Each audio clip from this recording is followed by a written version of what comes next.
तुला शिकवीन चांगलाच धडा या मालिकेच्या आजच्या भागात आपण पाहणार आहोत. अधिपती अक्षरासाठी चहा बनवत असतो आणि चहा बनवत असताना तो एक गाणंसुद्धा गुणगुणत असतो.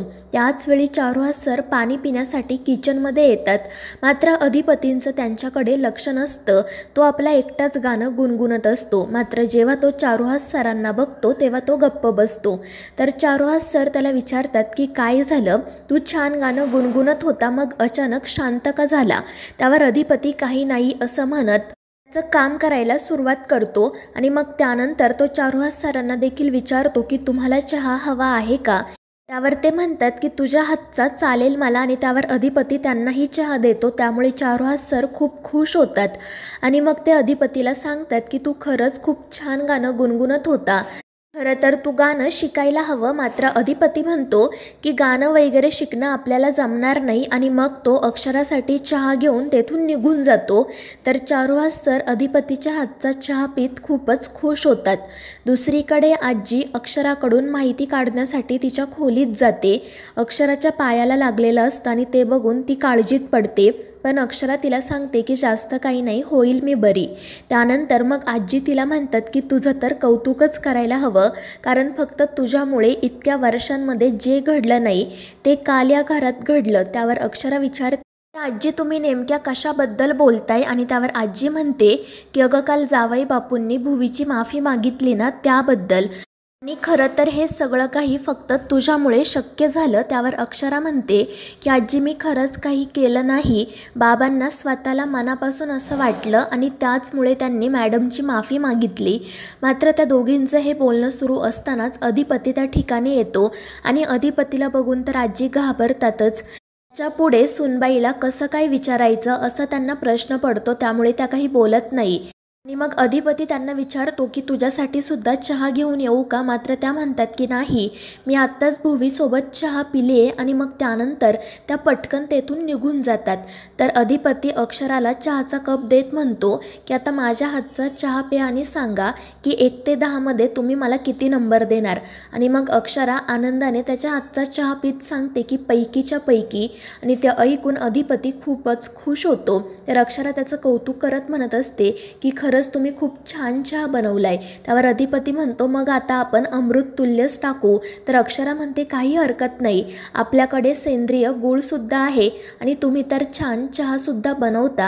आणि त्यावर अधिपती हसतच म्हणतो की हे बरंय तुमचं मास्तरीन बाई, एका माणसाने काय काय करावं, शाळा शिकावी, फॅक्टरीतलं काम बघावं की आता अमृततुल्य टाकावं. आणि त्यावर अक्षरा म्हणते की मल्टीटास्किंग ही सुद्धा एक कला आहे. आणि त्यांचं बोलणं सुरू असतानाच अधिपतीला ओंकारचा कॉल येतो.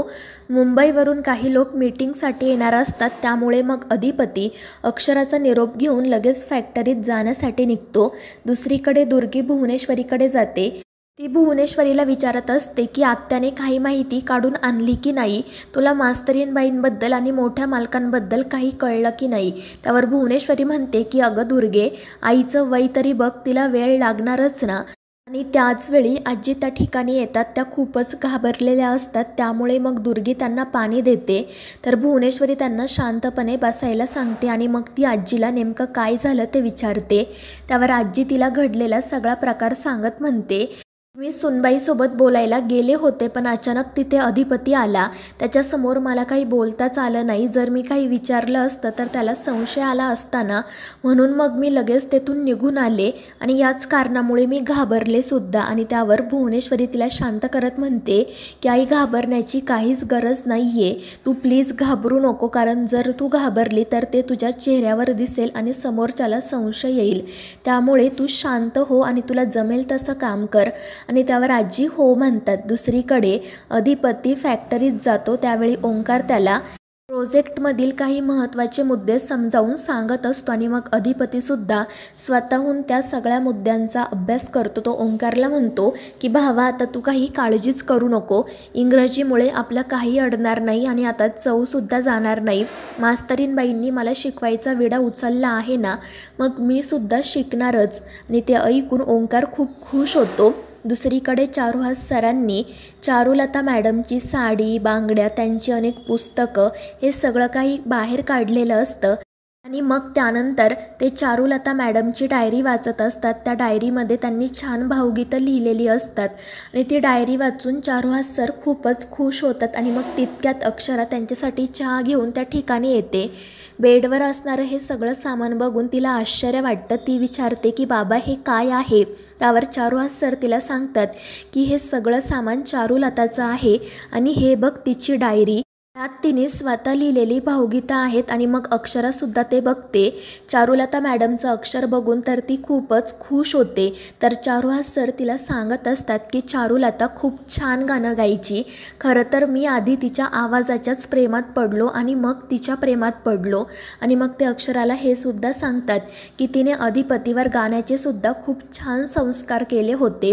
तो पोटात असतानाही ती गाणं गायची आणि मग त्यानंतरही कित्येक वर्ष ती त्याला गाणं शिकवत होती। अधिपतीच्या गळ्यात सूर आहे हे तिने खूप वर्षांपूर्वीच ओळखलं होतं। तेव्हा अधिपती खूपच बारीक होता आणि हे सगळं काही ऐकून अक्षराला तर खूपच आनंद होतो। तर दुसरीकडे ओंकार आणि अधिपती प्रोजेक्टवरच काम करत असतात। अधिपतीला जे काही शब्द अडखळत असतात ते तो स्वतः डिक्शनरीमध्ये बघत असतो, त्यांचे अर्थ शोधत असतो। त्यामुळे ओंकार तर खूपच खुश होतो। तितक्यात मग रव्यासुद्धा त्या ठिकाणी येतो। अधिपतीचा अभ्यास बघून तर तोही खुश होतो। तर दुसरीकडे चारुहास सर अक्षराला म्हणत असतात की आज सकाळी मी अधिपतीला किचनमध्ये गाणं गुणगुणताना ऐकलं। तो खरंच खूप छान गाणं गुणगुणत होता। मी त्याला म्हटलो सुद्धा की तू गाणं शिकायला हवं, मात्र त्याने ते नेहमीप्रमाणे उडवून लावलं आणि तेथून निघून गेला। तर दुसरीकडे ओंकार अधिपतीला येऊन सांगतो की तो मुंबईचा प्रोजेक्ट आपल्याला मिळाला आहे आणि ते ऐकून अधिपती तर खूपच खुश होतो। तर ओंकार त्याला सांगत असतो की भावा, तू जो प्रोजेक्ट रिपोर्ट बनवला होता ना तो त्यांना खूपच आवडला। त्यावर अधिपती म्हणतो की तो प्रोजेक्ट रिपोर्ट बनवायला आम्हाला मास्तरीणबाईंनी मदत केली आणि त्यांनी एखाद्या कामाला हात लावला तर ते काम पूर्ण होतच। आणि मग ते ऐकून ओंकार आणि रव्या त्याला सांगतात की ही आनंदाची बातमी तू वहिनींना सुद्धा दे। आणि त्यावर अधिपती हो म्हणत लगेच घरी जाण्यासाठी निघतो। तर दुसरीकडे चारुहास सर अक्षराला सांगत असतात की माझी अशी इच्छा आहे की अधिपतीने पुन्हा गाणं शिकावं आणि हे फक्त तूच करू शकते। मात्र ते ऐकून अक्षरा घाबरते। ती म्हणते की बाबा, ही जबाबदारी खूप मोठी आणि अवघड आहे। त्यावर चारुहास सर म्हणतात की हो बाळा, मला मान्य आहे आणि तू जरी नाही म्हणालीस ना तरी मला वाईट वाटणार नाही, पण माझी खरंच अशी इच्छा आहे की अधिपतीने शिक्षणाबरोबर त्याच्यामधील ही कलासुद्धा जोपासावी। चारूचं स्वप्न होतं की त्याने उच्च शिक्षण घ्यावं आणि गाण्याचा सुद्धा अभ्यास करावा। तुझ्याचमुळे फक्त हे शक्य होऊ शकतं। मला माहिती आहे मी तुझ्याकडून खूप मोठी अपेक्षा करतोय, पण प्लीज जर तू मनावर घेतलं तर हे नक्की शक्य होईल। आणि त्यावर अक्षरा म्हणते की ठीक आहे बाबा, मी विचार करते। तर दुसरीकडे दुर्गी भुवनेश्वरीला म्हणत असते की ताई, मला असं वाटतंय की आपण आत्यावर ही जबाबदारी सोपवायला नको, त्यापेक्षा आपण चंचीला कामाला लावू। ती लगेच त्या मास्तरनीकडून काढून घेईल की तिचा नेमका डाव काय आहे ते। मात्र भुवनेश्वरी म्हणते की अजिबात नाही, ती चंची एकही काम नीट करत नाही आणि आईला सांगितलं आहे ना, मग ती काम नक्की पूर्ण करेल, वेळ लागला तरी चालेल। आणि एक गोष्ट लक्षात ठेव, सुनबाई आम्हाला घराबाहेर काढतील म्हणून आम्ही हे सगळं करत नाही, तर आम्हाला फक्त त्यांच्या डोक्यात काय सुरू आहे हे जाणून घ्यायचंय, म्हणून आमचं हे सगळं चाललंय। कारण आम्हाला घराबाहेर काढणं त्यांना बाप जन्मातही जमणार नाही। आणि त्यावर दुर्गी हो म्हणत तेथून निघून जाते। तर मित्रांनो, या मालिकेच्या पुढील भागांच्या अपडेट्ससाठी आपल्या चॅनेलला सबस्क्राईब करा।